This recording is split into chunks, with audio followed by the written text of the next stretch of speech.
Mahirap po ang pumunta, tumayo, at magsalita sa inyong harapan.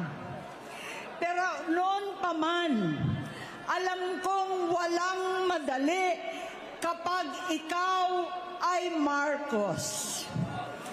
Nanginginig ako at ang aking boses, hindi dahil ako'y natatakot sa inyo, kundi dahil nalulungkot po ako.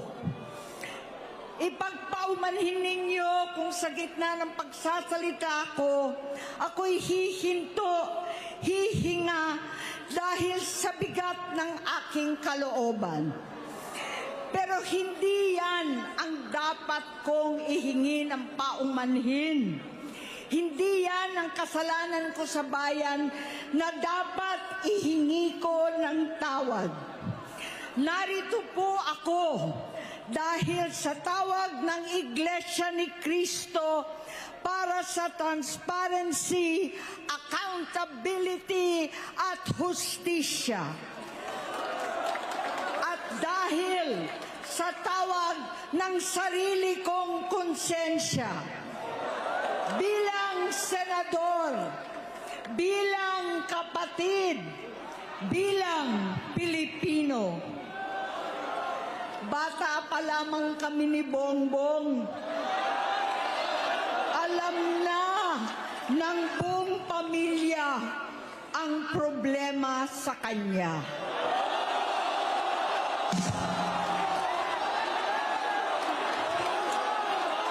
Sa totoo lang, mababasa naman ng lahat ang mga testimonya ng aking ama patungkol sa kanyang ugali at gawain.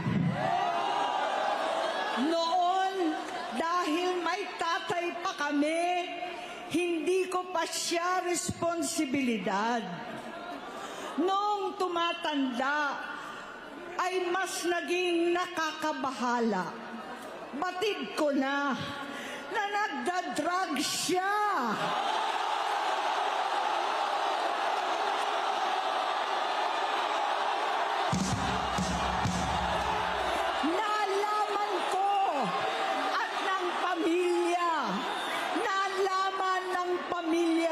Seryoso ito.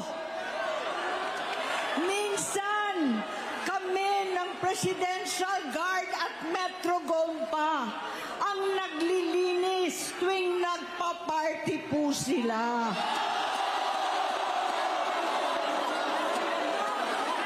Nabuhay kaming magkakapatid sa ibang bansa. Kami-kami lang. Kinumbinsi ko pa si Bongbong, pakasalan mo na si Lisa. Naisip ko noon, kapag nag-asawa siya, malalagay na sa tahimik at magkakaroon ng direksyon. Ang laki ng pagkakamali ko. Mas lumala ang kanyang pagkalulong sa droga.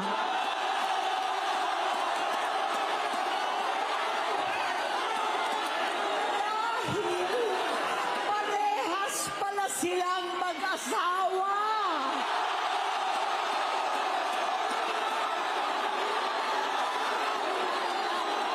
Naging gobernador siya ng Ilocos. Alam ng mga tao doon na halos hindi siya pumapasok. Tuwing kukumprontahin ko siya, ay nagsasabi siyang magbabago na siya, aalisin na niya ang bisyo. Hanggang sa may nagsumbong na naman sa akin na sa paggising pa lang sa umaga, kasabay ng almusal, marijuana pala.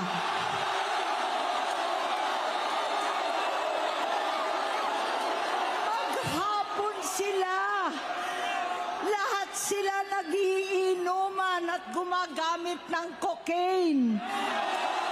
Kasama ng asawa at barkada. Tulad ng ama ko, kinastigo ko ang mga barkada niya. Ang nasirang si Bong Dasa, si Edvi Cruz, Inigo, Tony Boy, Sap Anton, alam po ninyo yan. Paano nagre-resign na sa takot ang mga pulis nila at staff dahil sa lumalalang bisyo. Inayos ko sila dahil gusto niyang ituwid ang buhay niya. Gusto niyang mag-vice-presidente. Hindi siya pinalad at lalong nagkaroon ng oras para sa bisyo. Simula noon, naging malabo sa amin ang lahat. Kaysa mag-away, bigla na lamang lumayo ang loob namin sa isa't isa. Noong 2016, kasabay ng kampanya ni dating Pangulong Duterte laban sa droga, lumabas ang pangalan ni Bongbong sa listahan. Nakasama siya sa listahan ng mga celebrities, mga artista, Maricel Soriano at iba pa. Masinsinan kong kinausap si Pangulong Rodi. Halos manikluhod ako. Sinabi kong ayon sa kapulisan, dapat unahin, usigin ang mga pusher at saka na lamang sagipin ang mga user. Naligtas si Bongbong. Labis ang takot ko at pag-aalala. Kinausap ko siya at nagsabi siyang talagang siya ay nagbabago na. Muli at lagi, hindi ako nawalan ng pag-asa. Ako'y naniwala ulit. Mula noon na natatanggap ko na lang na balita tungkol sa kapatid ko ay regular na pagpapadoktor. Kaya kumalma naman ako. Inisip ko, totoo, dahil naopera na ang tuhod niya sa gout. Siguro, totoo na ito. Hanggang nito, na lamang nalaman ko na tuloy ang paggamit niya sa mga party, nagarapalan naghahain ng droga. Pinagmamalaki pa ng mag-asawang kayang-kaya nila ang microdosing ng cocaine. Hati-hatiin daw para 4 na beses sa isang araw. Hindi mabibisto. Ang pampapadoktor, pinalabas nilang pag-stem cell. Nagpapalit daw ng dugo, nagpapa-blood transfusion. Kayang-kaya raw, hindi ko maintindihan ang pinagsasabi. Noong 2021, kahit papano, nagkikita kami at nagkakausap. Sumamba siya sa aking talagang hinintunan niya. Naniwala ako kasi sabi niya gusto niyang tumakbo. Ang sabi ko, tutulong ako sa abot ng aking makakaya. Ipinakilala ko si Bongbong kay Inday. Naging magkatandem sila. Pagkatapos noon ay biglang hindi na niya ako ulit kilala. Kahit si Inday, nagtataka. Bigla ako na itsapwera.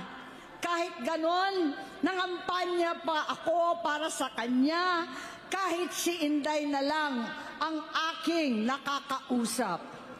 Hindi ko alam bakit ako nakaban sa headquarters nila sa Mandaluyong. Hindi ko alam bakit walang nagre-report sa akin tungkol sa kampanya. Sa totoo lang, masakit mang aminin, nung dinidisqualify na siya, halos papaboran ko na sana dahil may nagsumbong sa akin mula sa kanyang campaign team na gumagamit na naman siya.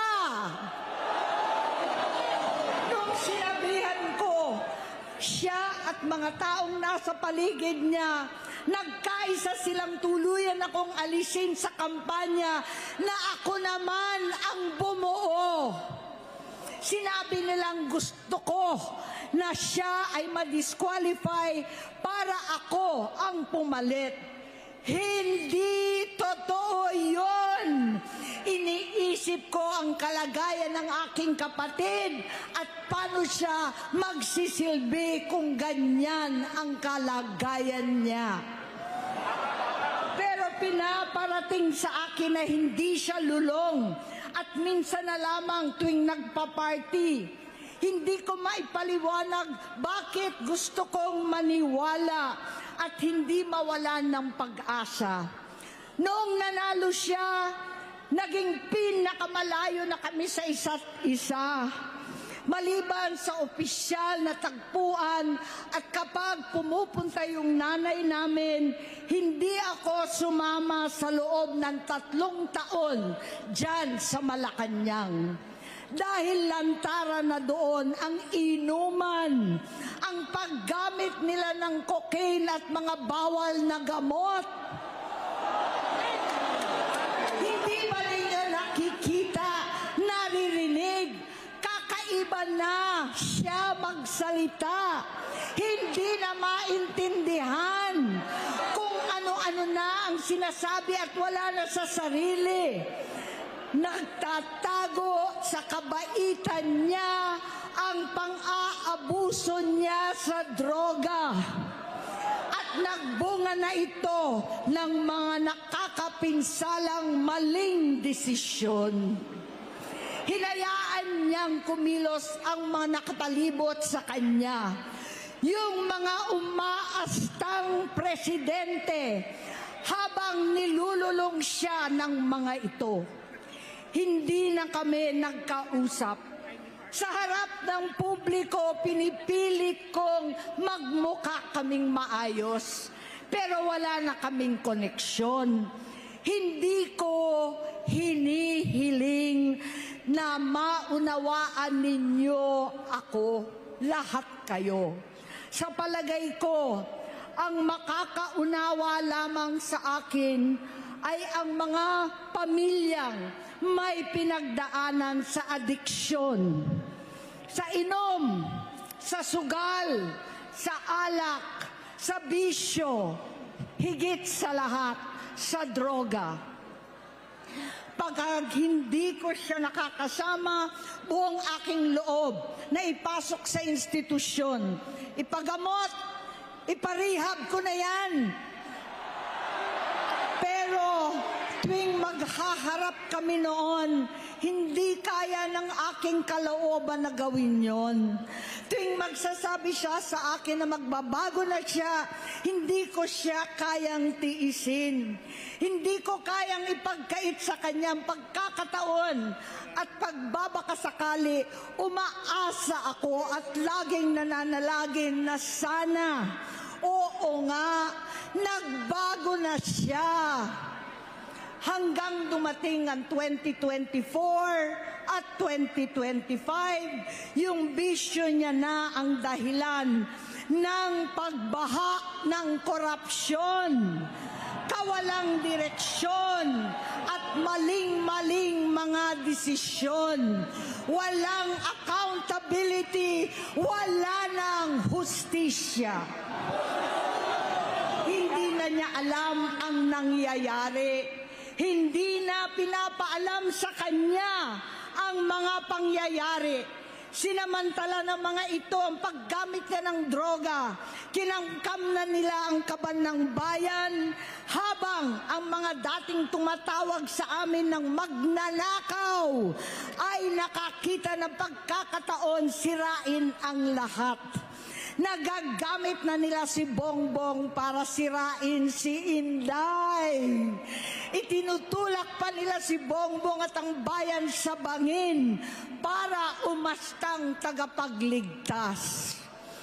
Mula sa pagtraidor at pagpapahamak kay VP Inday, sa confidential funds na kung tutuusin ang galing naman sa opisina ng Pangulo, hanggang sa pagpadukot sa dating Pangulong Duterte para itapon na lamang sa ibang bansa. Ang kabaitan ni Bongbong ay naging kalupitan. Garapalan ng pagtatakip sa kanya ng mga nasa Congress, sa Senado, mga miyembro ng kabinete. Kitang-kita na ng taong bayan, wala nang puwang ang kahihiyan. Para bang nauulit ang bangungot ng kasaysayan dinamas namin noon. 68 years old po ang tatay ko nung pinatalsik sa pwesto. 68 years old na rin si Bongbong ngayon.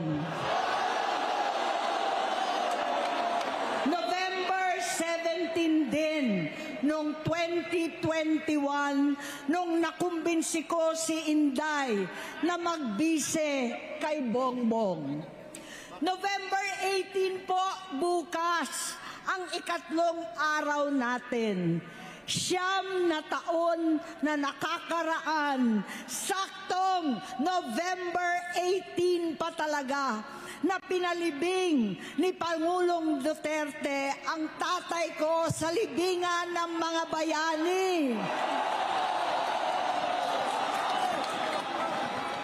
Halo-halo na ang aking nararamdaman, pero alam kong ito ang dulo at hangganan ng aking pagtitiis at pananahimik. Hindi na tayo mananahimik. Dahil nalaman kong pati ang mga anak niya ay nagdodroga na. Kinasusuklaman ko pa ang pag-alok ng mag-inang si Sandro ng droga ang aking mga anak at iba pang mga kamag-anak. Yan ang hindi ko na mapapalampas. Sa loob ng halos 4 na dekada, wala akong ibang pinangarap kundi maipakita sa sambayanan na hindi kami masamang tao. Hindi masama ang pamilya Marcos. Gusto kong ibangon ang dangal ng aking ama. Sa pamamagitan na nagpagtatrabaho para sa bayan, sinikap kong maging mabuting gobernador, kinatawan, senador. Hindi ako halos nagpapahinga para makapag-iwan sana ng legasiya na kapag sinabing Marcos, nabawi na namin ang tingin sa nakaraan. Ngunit sa kagustuhan kong maging responsableng anak, matupad ang pangako ko sa aking ama, nabigo akong maging mabuting kapatid. Naging mahina ako kay Bongbong. Sa kapulisan at sundalo, sa lahat ng mga leader at tagapagpatupad ng batas, siya ang Pangulo natin ngayon. Sinabi ko kung anong kalagayan niya ngayon. Tulungan niyo akong mapabuti ang kanyang kalagayan. Tulungan niyo akong matulungan siya. Hindi niya ako kalaban. Ang kalaban niya ay ang sarili niya. At nadadamay ang bansa sa laban na yan. Bilang senador at lingkod bayan, batid ko ang mga problema at gaya ng bayan, alam ko rin ano ang solusyon. Sa pagkakawatak-watak, patuloy na pamumulitika, pagnanasa sa kapangyarihan ng mga talunan naman, kaguluhan sa Mindanao, alanganing gyera sa China at Estados Unidos, kawalang pananagutan sa flood control scam, garapalan, takipan, panggigipit sa hindi kaalyado, pagkakanulo sa kapwa Pilipino, pagdakip sa dating Pangulong matanda't may sakit upang ihagis lamang sa bansang dayuhan, pagsadsad ng piso, paglaganap ng gutom, paghihingalo ng ekonomiya, at pagsasawalang bahala sa taong bayan. Ang delubyo at kalamidad na nagdudulot ng parusa, ang korupsyon na nauwi sa kawalan ng tiwala at hustisya sa Pilipinas, sa kanyang pamahalaan, lahat ng yan ay masusolusyonan kung ikaw, aking kapatid, magsaayos ng iyong sariling kalusugan. Kapag humupa ang ingay sa politika, kapag umuwi na kami sa aming pamilya, hindi bilang senador, kundi bilang ate, bilang si Manang Amy ni Bonget. Kaya itong sasabihin sa harap ng taong bayan, sa harap ninyong lahat at sa harap ni Bongbong. Bonget, magtatatlong taon na tayong hindi nagkakausap. 3 taon ko nang sinusubukan muli na ako'y pakinggan. Siguro ngayon ay makakarating ng buo ang gusto kong sabihin. Walang mababawasan, hindi madadagdagan. Bongbong, nag-aalala sa iyo si Manang. Tuwing nakikita kita sa TV, gusto kitang puntahan. Napakalaki ng pinagbago mo. Itsura, pagsasalita, takbo ng pag-isip. Minsan, napapatanong ako sa sarili ko, ikaw pa ba yan? Si Bongbong ba talaga yung nakikita ko? Pero ako, ading ko, ako pa rin ito. Ako pa rin ang ate mo na tumayong ama't ina sa inyo sa ibang bansa.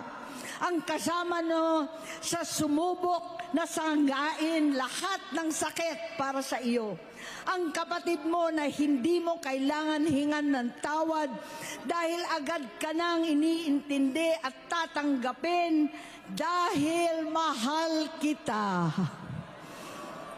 Nasa Bagong Tipan, kay Lucas, Kapitulo 17, versikulo 3 hanggang 4. Kung magkasala ang iyong kapatid, sawayin mo siya. At kung siya'y magsisi, patawarin mo siya.